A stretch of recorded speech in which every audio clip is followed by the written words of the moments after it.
और मध्य प्रदेश बीजेपी दफ्तर में आज जन सुनवाई के दौरान भारी गहमा गहमी देखने को मिली। कैबिनेट मंत्री गोविंद सिंह राजपूत आज जनता की फरियाद सुनने प्रदेश कार्यालय पहुंचे, जहां उन्होंने न केवल लोगों की समस्या सुनी बल्कि अधिकारियों को ऑन द स्पॉट निर्देश भी दिए। लेकिन इस जन सुनवाई के बीच सबसे बड़ा सियासी धमाका तब हुआ जब मंत्री जी ने अवधेश नायक की बीजेपी में शामिल होने वाली अटकलों पर बड़ा बयान देते हुए कहा कि वो समझदार व्यक्ति हैं और उनका सोच समझकर समय पर निर्णय ले लेना चाहिए।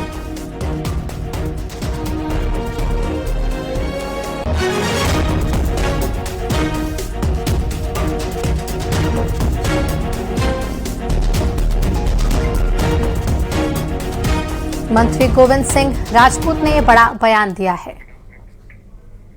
और भगवान श्री कृष्ण को लेकर मौलाना जर्जिश अंसारी का एक विवादित बयान सोशल मीडिया पर जमकर वायरल हो रहा है, जिसमें मौलाना भगवत गीता के एक श्लोक का गलत अर्थ बताते हुए श्री कृष्ण को 5 वक्त का नमाजी बता रहा है।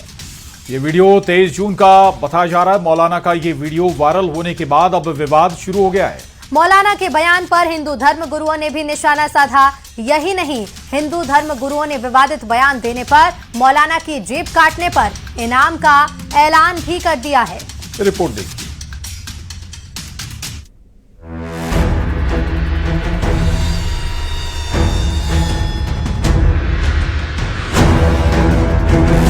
भगवान श्री कृष्ण को लेकर मौलाना जर्जिस के बयान ने नया बवाल छेड़ दिया है। दावा किया जा रहा है कि 23 जून के एक वायरल वीडियो में मौलाना जर्जिस अंसारी ने भगवत गीता के एक श्लोक की अपनी व्याख्या करते हुए भगवान श्री कृष्ण को 5 वक्त का नमाजी बताया। अगर बुरा न माने तो कृष्ण जी भी 5 वक्त की नमाज पढ़ा करते थे। यकीन ना आए तो श्रीमद् भागवत गीता का 6वां अध्याय का 10वां मंत्र देख लीजिए। योगी युज्जीत सततमात्मानं रहसि स्थिता एकाकी अच्युतात्मा निराशीर परिग्रह, जिसमें कृष्ण जी अर्जुन से कह रहे हैं कि हाय अर्जुन, ईश्वर की जब पूजा करो तो पूरे शरीर का योग करो, योगी। वीडियो सोशल मीडिया पर वायरल हुआ तो संतों का गुस्सा भड़क उठा। मौलाना के बयान पर संत समाज की ओर से तीखी प्रतिक्रियाएं सामने आई। अयोध्या के महंत विष्णुदास ने मौलाना जर्जिस की जीभ काटने पर 10 लाख के इनाम का ऐलान कर दिया, तो वहीं महामंडलेश्वर बालक दास ने भी मौलाना की जीभ काटने पर 70 लाख के इनाम का ऐलान कर दिया। इटावा का रहने वाला एक मौलाना कहता है कि भगवान श्री कृष्ण मुसलमान हैं और गीता के श्लोक के अर्थ को गलत बताता है। ऐसे मौलाना का जो जीभ काट के लाएगा उसको 10 लाख रुपए इनाम दिया जाएगा और ऐसे मौलाना पर देशद्रोह का मुकदमा दर्ज होना चाहिए। ऐसे मौलानों को पूरे तरीके से भारत से भगा देना चाहिए। मौलाना जर्जिस अंसारी की जो जिब्या और उसकी दोनों आंख फोड़ दे, जिब्या काट दे, उसके लिए मैं कम से कम 70 लाख रुपया का इनाम दूंगा, भले अभी देना पड़े। उत्तर प्रदेश का विधानसभा चुनाव जैसे जैसे नजदीक आता जाएगा, विपक्ष के तमाम नेता उनके पेरोल पर काम कर रहे। संतों की तरफ से जवाब में आए विवादित बयानों के बाद अब इस पूरे मामले को लेकर बवाल थम नहीं रहा, क्योंकि सवाल सिर्फ एक वायरल वीडियो का नहीं है। सवाल यह है कि क्या धार्मिक ग्रंथों की अलग अलग व्याख्या के नाम पर देश के 140 करोड़ हिंदुओं की आस्था को ठेस पहुंचाई जा सकती है, या फिर अभिव्यक्ति की आजादी की भी कोई सीमा है।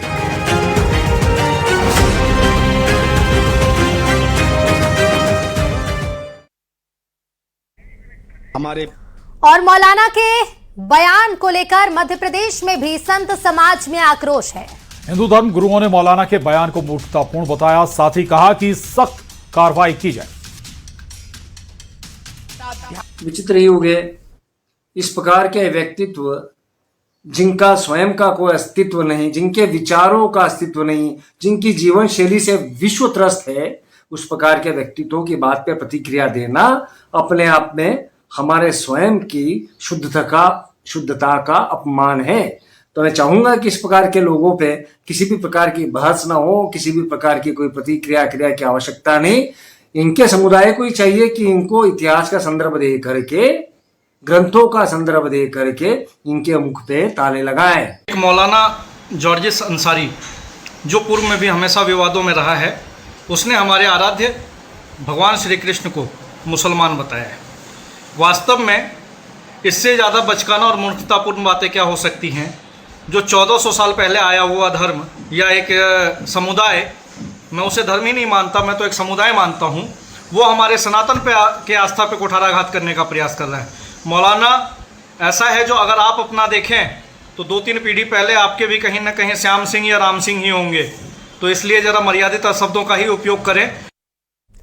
और चलिए अब बात करते हैं मध्य प्रदेश में आ रहे यूसीसी की, जिसे लेकर सीएम डॉक्टर मोहन यादव ने एक बड़ा बयान दिया है, जिस पर सियासी घमासान मच गया है। सीएम डॉक्टर मोहन यादव ने कहा कि अगर रामचंद्र एक साथ रहते हैं तो रहीम को भी एक शादी करनी चाहिए। अब प्रदेश में एक नागरिकता और एक विधान चलेगा।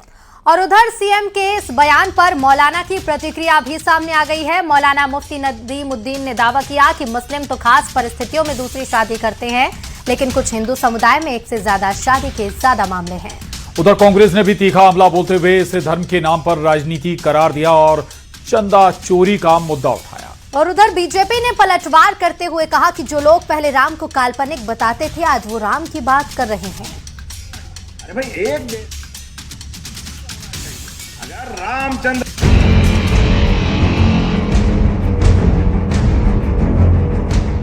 एक नागरिक एक विधान, अगर रामचंद्र एक शादी करते हैं तो रहीम से भी यही उम्मीद की जाती है। मध्य प्रदेश के मुख्यमंत्री डॉक्टर मोहन यादव के एक बयान ने सियासत में भूचाल ला दिया है। मुख्यमंत्री का मैसेज क्लियर है कि अब यूनिफॉर्म सिविल कोड यानी यूसीसी लाने की उल्टी गिनती शुरू हो चुकी है। राज्य के अंदर भी अभी विधान अलग अलग है। हिंदू अगर एक विवाह करेगा तो वो अपना उसका नियम अलग, उसकी वसीयत, उसके कानून कायदे अलग। लेकिन कोई मुस्लिम भाई अगर विवाह करेगा तो उसका धर्म के हिसाब से कानून अलग। अरे भाई, एक देश है, अलग अलग कानून क्यों होना चाहिए? अगर रामचंद्र एक शादी करता है तो रहीम से भी एक ही शादी की अपेक्षा की जा सकती है। सीएम के बयान पर सियासत गर्म आ गई है। मौलाना मुफ्ती नदीमुद्दीन ने दावा किया कि मुस्लिम तो खास परिस्थिति में दूसरी शादी करते हैं, लेकिन कुछ हिंदू समुदाय में एक से ज्यादा शादी के ज्यादा मामले हैं। मुसलमानों में से ज्यादा हिंदुओं में 2-2, 3-3 बीवियां रखने का रिवाज है। आप ट्राइबल के अंदर चले जाइए, एक से ज्यादा बीवी ट्राइबल रखते हैं। मुसलमानों में इक्का दुक्का मामला है। और मुसलमान इस्लाम के अंदर एक खास परिस्थिति में इजाजत दी गई है कि वो दूसरी शादी करे। कांग्रेस ने तीखा हमला बोलते हुए इसे धर्म के नाम पर राजनीति करार दिया और चंदा चोरी का मुद्दा उठाया। उधर बीजेपी ने पलटवार करते हुए कहा कि जो लोग पहले राम को काल्पनिक बताते थे, आज वो राम की बात कर रहे हैं। इस देश के करोड़ों हिंदुओं की भावनाओं से खेला गया है। भगवान श्री राम के मंदिर के नाम पर, भगवान श्री राम के नाम पर अगर थोड़ा सा भी आप भगवान श्री राम को मानते हैं तो कम से कम उन चंदा चोरों के बारे में बोलिए, अरबों खरबों रुपए खाने वाले लोगों के बारे में बोलिए। उनके नाम पर, भगवान श्री राम के नाम पर राजनीति करना छोड़िए। कांग्रेस को इस विषय पे कुछ भी बोलने का हक ही नहीं है। जो राम को काल्पनिक मानते थे, जो राम के ऊपर प्रश्न चिन्ह उठाते थे, जिनके नेता लोग जाके सुप्रीम कोर्ट में और बाकी अदालतों में राम के नाम पे प्रश्न चिन्ह खड़ा करते थे, आज वो राम की बात कर रहे हैं और राम के प्रति जो है उनको की श्रद्धा उमड़ पड़ रही है। ये खाली छद्म दिखावा है और कुछ भी नहीं है।